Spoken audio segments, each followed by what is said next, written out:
동물도 감정이 있는가? 이 주제에 대해서 설명해 보겠습니다. 우리는 살면서 많은 것을 느낍니다. 영화를 보며 슬퍼지기도 하고, 친구들과 농담을 주고받으며 즐겁기도 하고, 교장 선생님의 덕담이 너무 지루하게 느껴질 때도 있습니다. 조금 원초적으로 들어가면 가끔씩은 배가 고프기도 하고, 졸렵기도 하고, 덥기도 하고, 춥기도 하죠. 보통 먼저 언급한 슬프거나 즐겁거나 지루한 것들은 감정이라고 하고, 나중에 언급한 배고프고 졸리고 추운 것들은 느낌이라고 말하기도 하죠. 우리가 위에서 말한 감정 또는 느낌은 단순히 우리가 생각하고 느끼는 것인가요? 아닙니다. 감정은 시각, 청각, 촉각 등의 외부 자극을 수용하거나 혈당의 변화 등 내부 자극을 감지하면서 시작됩니다. 이 과정을 통해서 직접적으로 호르몬이 분비되거나 저장된 인코딩 기억 조각을 거쳐 당시의 호르몬 분비를 자극하는 것입니다. 인간을 포함한 모든 동물은 호르몬에 의해 행동하는 존재입니다.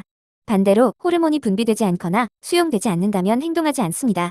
그리고 호르몬을 얻었던 기억은 중요하게 작용합니다. 인간은 기억을 통해서 어떤 행동을 할 경우에 도파민 등의 호르몬을 얻을 것으로 기대하기 때문입니다. 행동을 억제하는 스트레스 호르몬도 마찬가지입니다. 도파민 등의 보상 호르몬이 기대되는 행동은 하게 되는 것이고, 스트레스 호르몬이 기대되는 행동은 억제되는 것입니다. 전두엽이 발달한 고등동물들은 보상 호르몬과 스트레스 호르몬에 대한 기대를 저울질하여 행동하는 것입니다. 감각을 통해 호르몬을 획득한 과정을 기억하고 저장하는 것을 인코딩이라고 합니다. 인코딩이란 외부 자극에 대해 특정 행동을 통해 도파민, 옥시토신 등의 호르몬을 얻었던 기억이 감각 정보와 함께 뇌에 저장된 것입니다. 풀어서 설명하면 인코딩은 보거나 듣거나 냄새 맡거나 만졌던 기억 등이 당시의 기분과 함께 세트로 저장되는 것이죠. 따라서 감각이 없다면 인코딩을 입력할 수도 없고 출력할 수도 없는 것입니다. 예를 들어 성범죄와 처벌에 대한 설명을 하겠습니다. 다소 민감할 수도 있는 항목을 설명하는 이유는 성호르몬 억제로 인한 행동 변화는 인간뿐 아니라 반려동물의 중성화 수술을 통해서도 관찰할 수 있기 때문입니다. 이 내용이 누군가에게 불편한 감정을 줄 수도 있습니다. 시청자분들의 양해를 부탁드립니다. 본론으로 넘어가면 성범죄자들에게 행해지는 형벌 중에는 화학적 거세가 있습니다. 성범죄자들이 성범죄를 하는 주된 이유는 성욕을 주체하지 못해서입니다. 성욕의 주요 원천 중 하나는 성호르몬입니다. 성호르몬 분비의 시작은 시각, 후각, 촉각 등 감각기관의 자극입니다. 감각기관으로부터 시작된 호르몬 분비로 유발된 행동을 조절하지 못하기 때문에 이들이 범죄자가 되는 것입니다.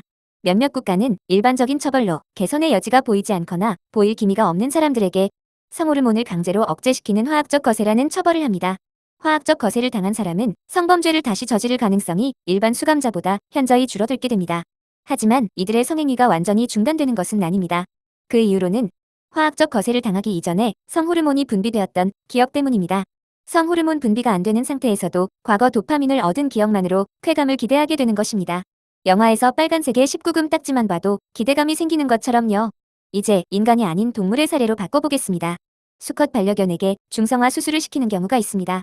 반려견에 대한 중성화 수술의 결과는 수술 시기에 따라 달라집니다. 특히 마운팅을 학습하기 이전인 2차 성장 전에 중성화 수술을 하면 수술 이후에 마운팅을 거의 하지 않는 수준에 이를 수 있습니다. 영역 표시인 마킹을 할 가능성도 매우 낮아집니다. 성행동이 인코딩되지 않았기 때문이죠. 하지만 2차 성장 이후에 중성화 수술을 하게 된다면 다른 양상을 보입니다. 마운팅 빈도는 기대보다 빈번합니다. 영역 표시인 마킹도 마찬가지입니다. 이는 이 행위가 신경회로에 인코딩되었기 때문입니다. 이 행동을 통해 얻었던 보상 호르몬을 기억하고 행위를 계속하게 되는 겁니다. 인간과 반려견의 사례를 비교함으로써 확인 가능한 부분은 행동이 시작되는 원인은 호르몬과 인코딩이라는 것입니다. 지금까지 성욕에 대한 부분을 언급했는데요. 배고픔도 그렐린 등의 호르몬의 작용을 통해서 느끼는 것이고, 그렐린 등의 식욕 관련 호르몬을 왜곡하면 섭식 행위가 현저히 줄어드는 것을 관찰할 수 있습니다. 우리가 느끼는 감정은 도파민, 옥시토신, 세르토닌, 코르티솔 등의 호르몬으로 설명이 가능하고, 개별 개체 또는 집단의 각각 상황에 대한 인코딩으로 더욱 복잡해집니다. 우리가 말하는 대부분의 감정이 이러한 과정으로 발현되는 것입니다. 그렇다면 동물도 감정이 있을까요? 메커니즘 자체는 크게 다르지 않습니다. 자극에 의해 호르몬이 분비되고 행동하게 되는 것입니다. 하지만 중요한 차이가 있습니다. 뇌라는 하드웨어가 다르게 발달했다는 것입니다. 뇌라고 하면 단순히 연산하고 기억하고 이런 부분만을 생각하지만 반사신경이나 공간인지 능력 등 다양한 행동 범위가 뇌의 영역에 들어가 있습니다. 인간은 판단 등을 하는 전두엽과 사회성에 필요한 과울회로 등이 발달한 동물입니다. 하지만 고양이보다 운동 능력에 대한 뇌 부위가 발달하지는 않았고, 개보다 냄새에 관련된 뇌 부위가 발달하지는 않았습니다. 결국 뇌 구조 차이와 신체 구조의 차이가 행동의 차이를 만들어내는 것입니다.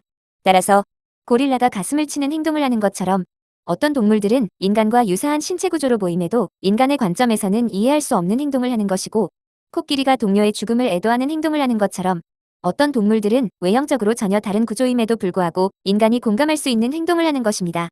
모든 동물은 감각기관으로 자극을 수용하고 호르몬이 분비되어 행동하게 됩니다. 그리고 고등동물들은 이 기억을 인코딩합니다. 인간이 행동을 하기 전에 무엇인가를 기대하고 느끼는 것처럼 이 존재들도 행동을 하기 전에 무언가를 기대하고 느끼겠죠.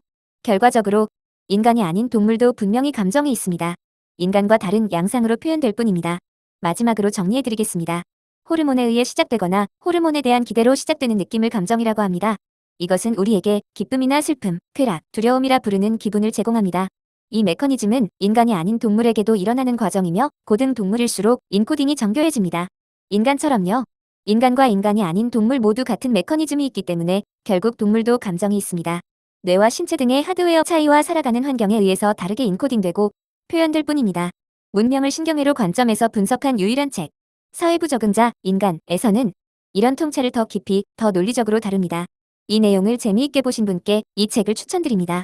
세상을 보고 생각하는 관점을 바꿔드리겠습니다. 전자책, 사회부 적응자 인간, 온라인 절찬 판매 중. 네이버에 검색하세요.